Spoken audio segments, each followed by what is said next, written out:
একটা ছোট গ্রামে পরিশ্রমী পাপী আর তার ছোট অসহায় বোন থাকত।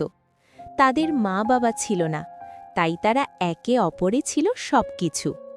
তাদের একটা ছোট জমি ছিল। একদিন পাপী ঠিক করল, আমরা নিজেরাই ফসল ফলাবো।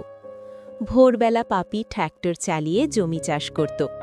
রোদে তার শরীর ঘামে ভিজে যেত, তবু সে থামত না। ওদিকে তার ছোট বোন একটা সাইকেল চালিয়ে দোকানে যেত। সে বোতলে পানি ভরে ভাইয়ের জন্য নিয়ে আসত।